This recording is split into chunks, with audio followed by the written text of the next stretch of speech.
Hi, I'm Peter J. Ray. Welcome to Adventures in History. Today's topic is Millard Fillmore, Part 1. Millard Fillmore was the 13th President of the United States of America. He became president in July of 1850 when President Zachary Taylor died. Fillmore was vice president and assumed the presidency, and he served as U.S. President until March of 1853. So he served for 2 years and 8 months, the final time that was left in Zachary Taylor's term since he died in office. Millard Fillmore was 6 feet tall, he had blue eyes, and was handsome. He was the son of a poor frontier farmer, and he helped his father clear the land and raise crops. His father was a tenant farmer. He had a very tough childhood. But Millard Fillmore's life story is that of rags to riches, a make-it-in-America tale.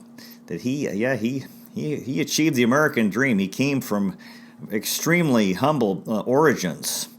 His father being a tenant farmer, had very little education, and he became a big success in life through hard work and education and good character. Eventually, he joined the Unitarian Church. Some have described Fillmore as uninspiring, but industrious and competent. Also modest, unassuming, and amiable. As U.S. President, he ordered Commodore Matthew C. Perry and the U.S. Navy to sail to Japan and open that country to trade. Japan had been closed to the outside world, and he accomplished that. Millard Fillmore was erect, had very good posture. He always dressed very well, impeccably, as opposed to his running mate in 1848, Zachary Taylor, who dressed poorly. One of his accomplishments was, as U.S. President Fillmore was to achieve cheap postal rates. In other words, lowering the postage required. And he was a kind man, very gracious and courteous, born in a log cabin. Now, Millard Fillmore, by many historians, is considered a lousy president and a weak president. One of the presidents who were, as we get closer to the Civil War, were considered they're all considered failures by many presidents. I disagree with that opinion.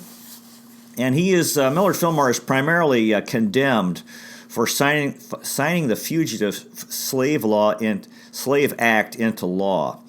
And now he's been condemned for that. What a terrible thing he did. But actually, he did it for a good reason. He did it to try to prevent the secession of the South and Civil War.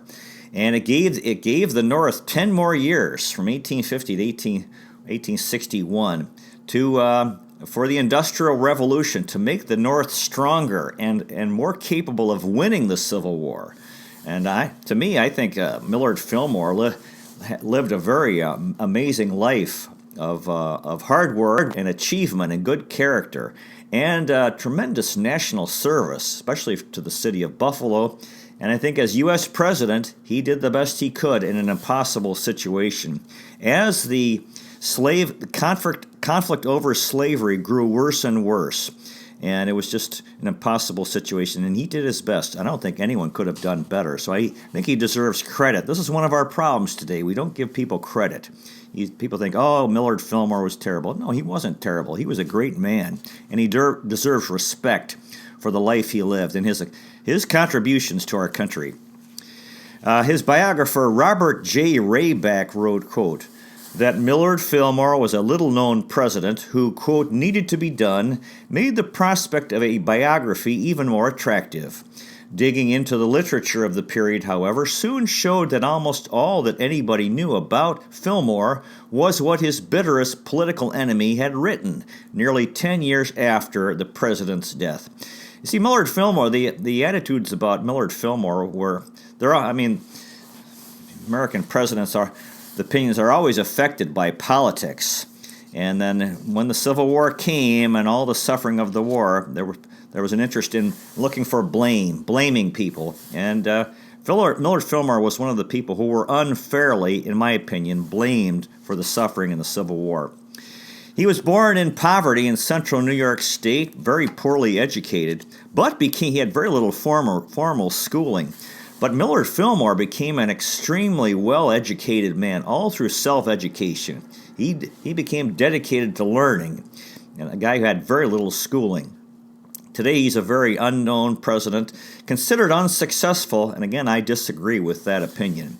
Again, his critics say that he catered too much to the South and favored slavery.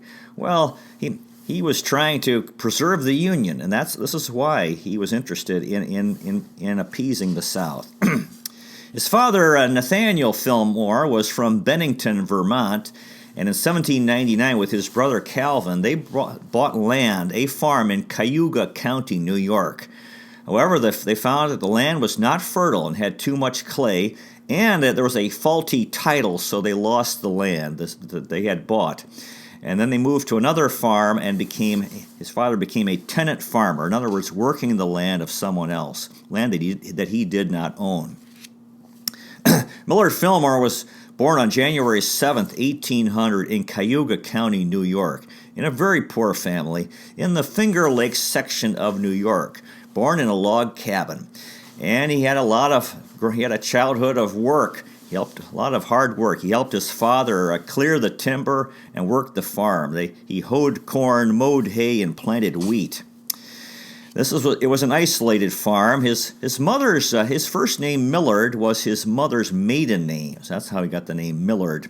His parents were Nathaniel and Phoebe Fillmore. Again, his father was as a tenant farmer. Now, as a young man, when he was 14, to help the family, Millard became an apprentice in a textile mill. In the work, he was doing wool carding and cloth dressing.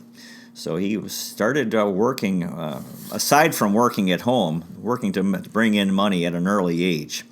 Now, he did learn how to read and write, but that was about it. And he was painfully aware of his ignorance of how little he knew. And he dedicated himself to self-education and became an extremely educated man through his own self-efforts, not through his schooling.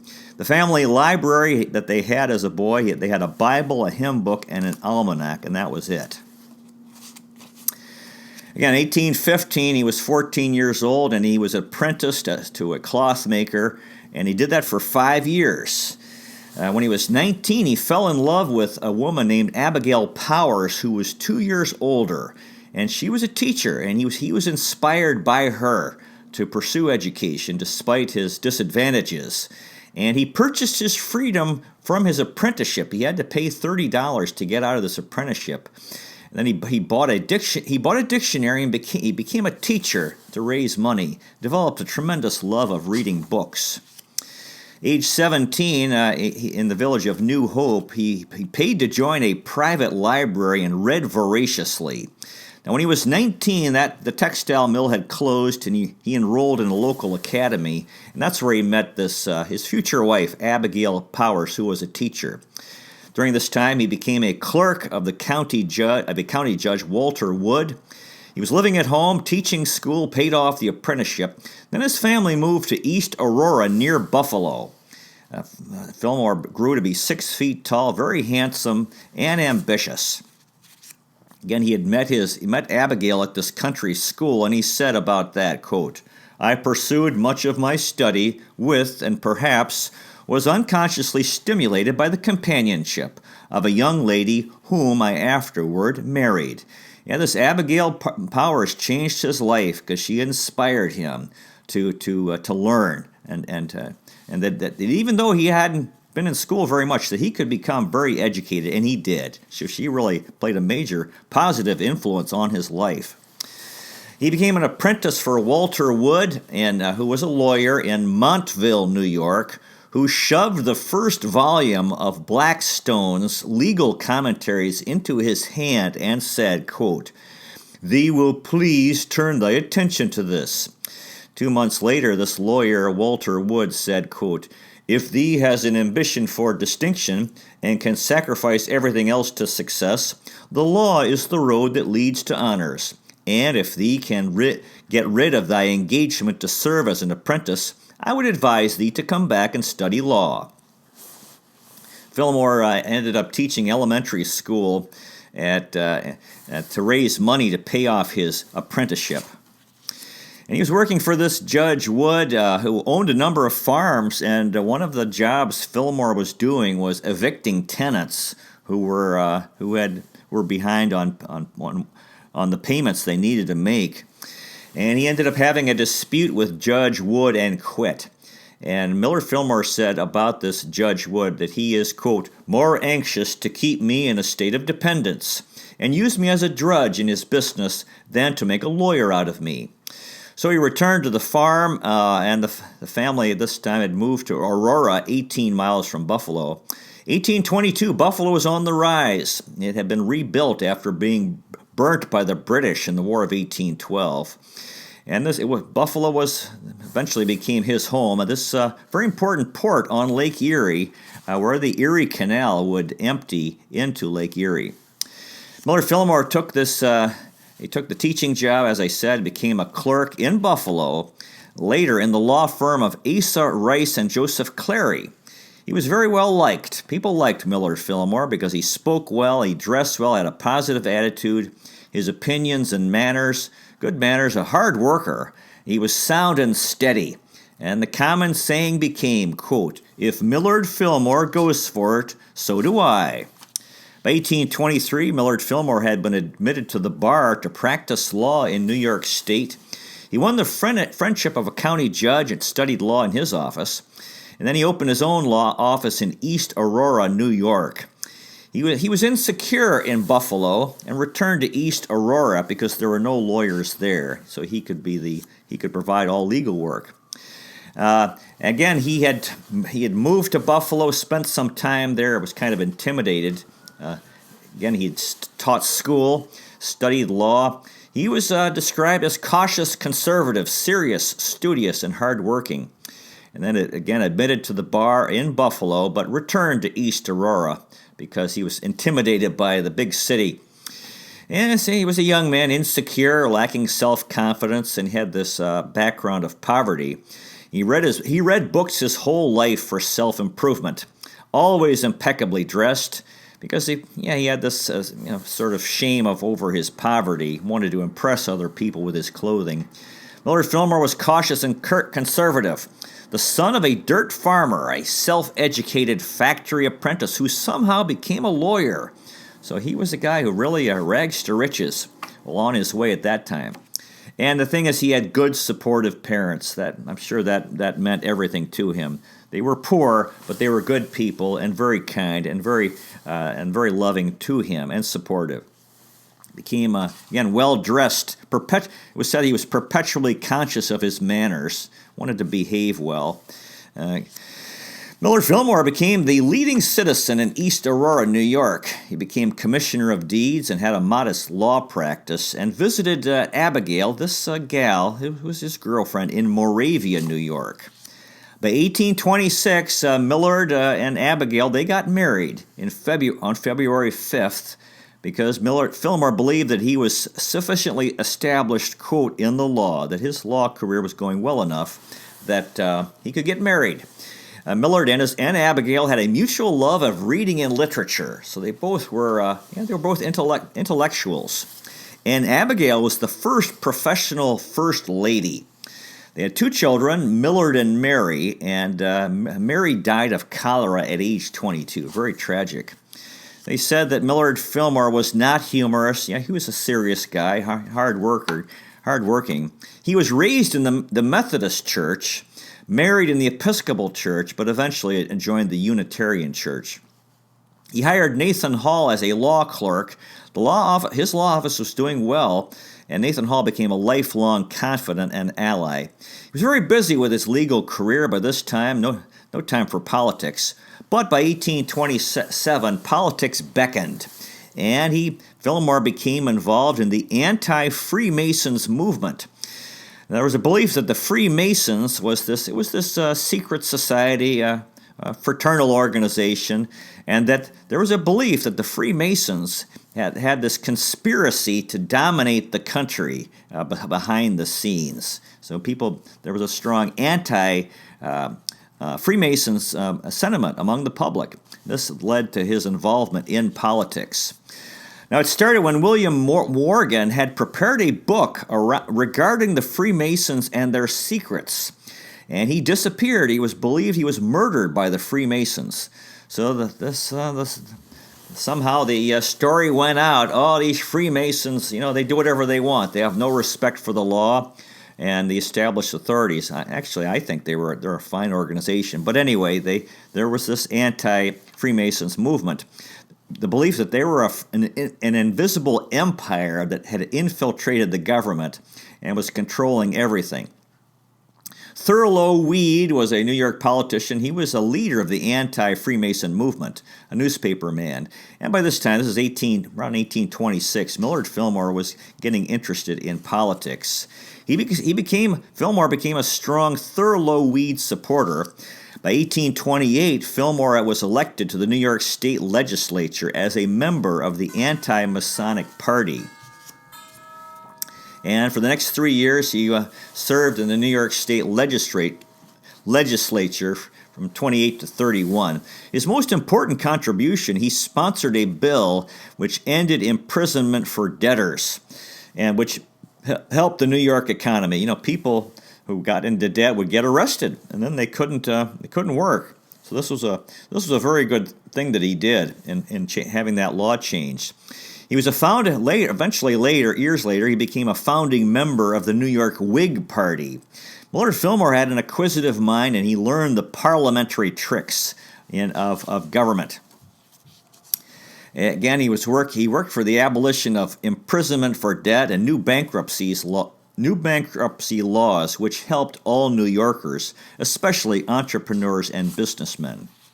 By 1830, Millard Fillmore was growing in confidence. He promoted a broadened base for this party, the Anti-Masonic Party, and the rights of workers, and he was rising in the party. Right? Again, 1831, he did get this law passed, ending imprisonment for debt and a new bankruptcy law. His biographer Robert Rayback wrote, quote, "To the mechanics," talking mechanics meaning workers, "to the mechanics, Fillmore gave freedom from debt imprisonment, and also freed the debtors who were then in jail. To the rising new business world, he gave a state bankruptcy law that unshackled its talented and ambitious members. To creditors, he gave protection by making fraudulent bankruptcy a crime against society, punishable by imprisonment." By 1830, Millard Fillmore moved to Buffalo, which was a rapidly growing town, and that was his home for the rest of his life. And no one could have been a better citizen of a city than Millard Fillmore in Buffalo. He established a profitable law partnership with Nathan Hall, who became his postmaster general when Fillmore was president. Fillmore was a prominent lawyer, a civic booster, and he eventually joined the Unitarian Church. Buffalo was the terminus of the Erie Canal and had a very promising future. In fact, by 1860, Buffalo was the 10th largest city in the United States. Also, in his law firm, Joseph Clary joined in a partnership, and this was an exciting time. Buffalo was booming. 1830 had 8,000 people. Millard and Abigail enjoyed life in Buffalo. Formal dinners, chamber recitals, dances, visiting lectures and plays. And Millard Fillmore had a great faith in books, was an avid reader. Eventually he had a library with 4,000 volumes. Robert J. Rayback wrote, quote, "Sensitive students of poetry would have been aghast to hear Fillmore declaim that William Shakespeare was overrated. They would have had an insight into the nature of this man, however, had they known that he admired Alexander Pope's An Essay on Man. A century and an ocean and a civilization separated Fillmore from Pope, yet the two had something in common. The poet's demand for greater simplicity in verse, the neat, measured, exact, regular, heroic couplet, found a kindred spirit in Millard Fillmore's simple, untortured exposition. Millard Fillmore and his wife Abigail talked easily and with knowledge upon a wide variety of subjects, including contemporary authors. In Buffalo's social gatherings, they were conversational gems." Robert J. Rayback continues, quote, "The teacher in Millard Fillmore, or possibly the idealist, could not be confined to hearth and friends. His temperament destined him forever to promote libraries, learning, and knowledge." So Millard Fillmore was very busy during these years. He helped form the Buffalo High School Association. He joined the Buffalo Lyceum and became vice president of that organization. 1830, there was a nationwide craze for self-improvement, the Lyceum movement, which created thousands of local study groups, adult education through self-help. In other words, a lot of adults who wanted to learn, who maybe didn't have much schooling. So lots of lectures, debates, experiments. Millard Fillmore had a collection of rocks and plants, and he agitated for better public schools and libraries. Fillmore donated many of his books to the local library. Again, they joined the Unitarian Church in 1830, became lifelong members of that church. Millard Fillmore was a loyal champion of Buffalo. He promoted the fire department, the digging of wells, buying fire engines, the elimination of fire hazards. Robert J. Rayback wrote, quote, "His townsmen began to recognize him as a person of unassailable integrity. His law practice, meanwhile, developed his financial abilities, and the city fathers saw him as the person to handle testy situations." So by 1832, his law practice was going very well with Nathan Hall, who was his good friend. Solomon Haven also joined the law firm. By 1831, the anti-Mason party was dying, largely due because President Andrew Jackson was a Freemason. By 1832, Millard Fillmore was elected to the U.S. Congress, House of Representatives, from New York State. And by this time, he joined the Whig Party, became a protege of Daniel Webster. He did not seek re-election in 1834, returned home to Buffalo to practice law, but was re-elected and was elected again in 1836, 1838, and 1840. So he was in the U.S. Congress from New York, and he was a persistent advocate of federal programs for development of rivers, harbor improvements, especially on the Great Lakes. Of course, because he was, from Buffalo, so that would definitely help his hometown. 1833, Millard Fillmore arrived in Washington City as a U.S. congressman. He stayed first at Gadsby's. In 1831, he was moving away from the anti-Freemasons. He dined with Daniel Webster, had dinner together, who was very kind to Millard Fillmore. And again, he was, at this time, he was self-confident and outgoing. And Fillmore helped form the new party, the Whig Party, which was in opposition to Andrew Jackson. And the leader of that party was Henry Clay, and Millard Fillmore had this to say about that Henry Clay's, quote, "ambition is as insatiable as that of Julius Caesar. It has swallowed up judgment and reason, and I think I might say patriotism." I wonder if he got in trouble for that, or if that was those opinions were not known. So again, the Whig Party was formed. He joined it, an anti-Andrew Jackson party. There was the Democrats and the Whigs. He was elected in, again, 1836, re-elected in 38, 40, and 42, and became chairman of the powerful Ways and Means Committee in the House. He also promoted protective tariffs to support American industry. 1835, Millard Fillmore was active in preparing for the 1836 U.S. presidential election, and he supported William Henry Harrison. However, that election, Martin Van Buren was elected. By 1838, the abolition movement was growing stronger and was pressuring politicians in the North, and Fillmore didn't like it, and he described this as, quote, "The Philistines are upon us." Millard Fillmore was against professional politicians, in other words, guys who made their living from politics, and he said, quote, "He is miserable whose happiness hangs on a prince's favor, but he is not only wretched, but infinitely degraded, whose means of support depends on the wild caprice of the ever-changing multitude." By 1840, another presidential election, Millard Fillmore supported William Henry Harrison, who got the nomination of his Whig Party and won the election. Robert J. Rayback wrote this about Millard Fillmore in 1841, quote, "Seldom did Millard Fillmore's eyes gleam with the vision of a dreamer. Never did he spin abstractions into full-blown systems. He observed what lay before him and let his judgment find order amid the facts that crowded in upon him." Again, Fillmore favored the tariff to protect American industry, and by this time there was less opposition in the South because of the cotton mills in the South, which benefited from the tariff. Millard Fillmore was a leader in Congress promoting tariffs. Robert J. Rayback said, quote, "Behind his phlegmatic demeanor was a reservoir of untapped strength.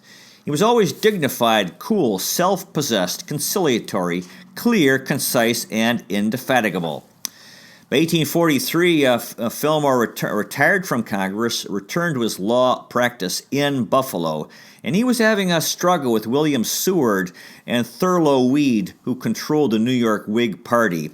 And again, the abolitionist movement was growing stronger and stronger, and Fillmore didn't support it because he felt it threatened the Union, and which it did, even though it was fighting for a righteous cause. And he also didn't appreciate their holier-than-thou attitude and sense of arrogance when they talked to people about that. If you didn't join the abolitionist movement, you were an evil person. 1843, John Quincy Adams, former president, visited Buffalo, and he said this, quote, "I cannot forbear to express here my regret at Millard Fillmore's retirement in the present emergency from the councils of the nation. There or elsewhere, I hope and trust he will soon return, for whether to the nation or to the state, no service can be or ever will be rendered by a more able or faithful public servant." Well, that concludes today's presentation. We'll continue next time with the part 2 of the life and times of Millard Fillmore, the 13th U.S. president. You might consider checking out our website, Adventures in History, with Peter J. Ray at peterjray.com. So far, we've made 607 history videos in 7 areas: world history, American history, book reviews, poetic tours, Cleveland baseball, family history, and autobiography. You also might consider checking out our podcast, Adventures in History. Thanks so much for watching. I really appreciate it. God bless you. Take care. And I'll see you next time.